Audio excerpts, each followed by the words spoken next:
Hello, friends. So good to be with you today. I appreciate you joining me for this week's podcast on leadership.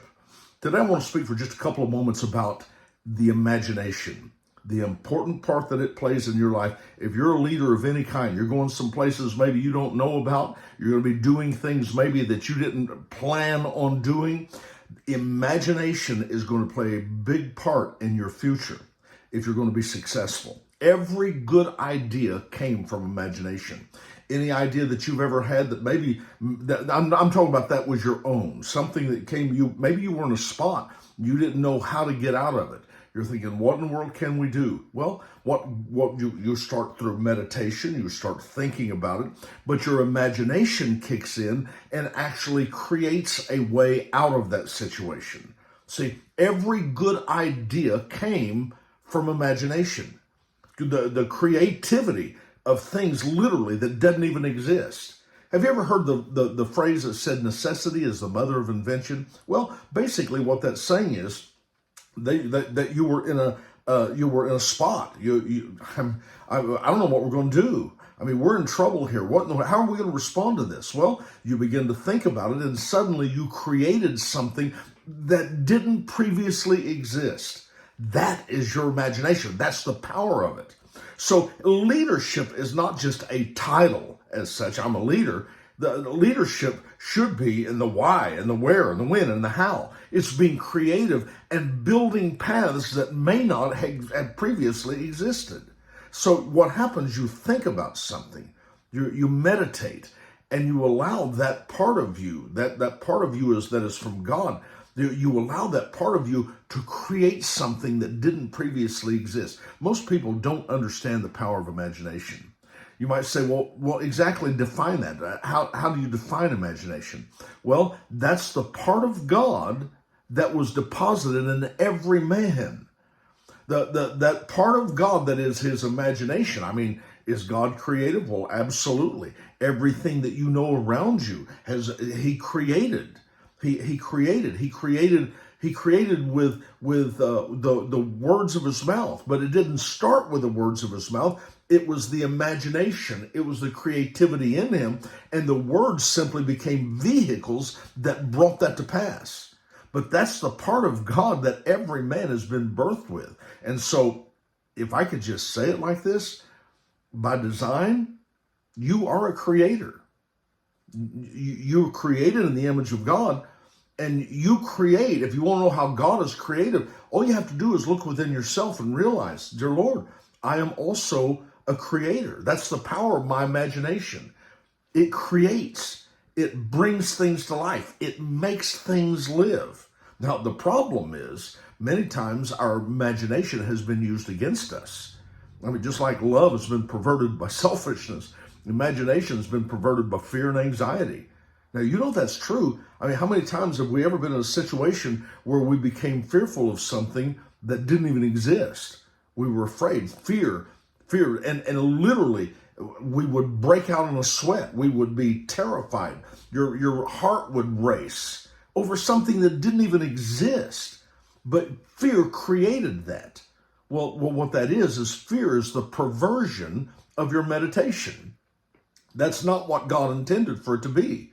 The imagination should be something that literally you're creating dynasties with. You're creating new ideas. You're seeing beyond your ability. You're seeing things that on the inside that you may not see on the outside. But fear has perverted that. I mean, look at that. Fear and anxiety. You've seen that. It created something in us that became very much alive. And it became so alive that it took control. We lost control of that thing. We have no control in it. That's the amazing thing about your imagination. It's that it has the ability not only to create something, but that thing takes on a life of its own and will grow. It will just expand as you go. That's the power of fear. That's the power of anxiety. All of that started with imagination. You were told something, you believed something, you saw something, and your imagination created this scenario that grew to the place that suddenly it completely disables you. You didn't know what to do with it. Suddenly, I mean, it's taken you apart.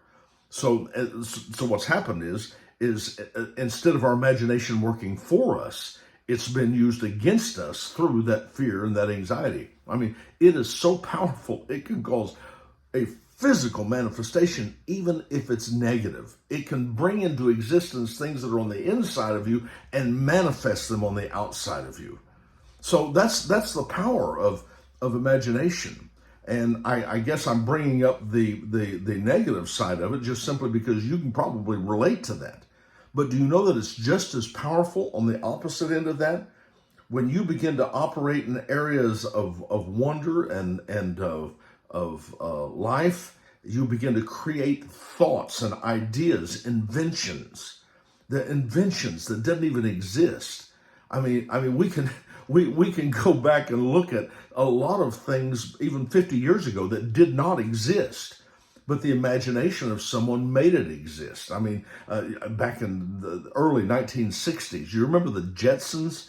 If you really want entertained, you need to go watch the Jetsons for the purpose of seeing how many things that we do now that they imagined then. In 1962, I believe is when it was. They had treadmills. We didn't have those things. They had video conferencing, FaceTime. They had jetpacks. They had holograms. They had drones.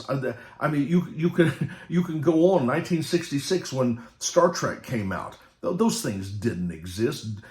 Universal translators. I was in a place the other day, and I was trying to negotiate on a stovetop. And the guy that was there, he's the only guy that was in the place, and he was Hispanic. He didn't speak any English.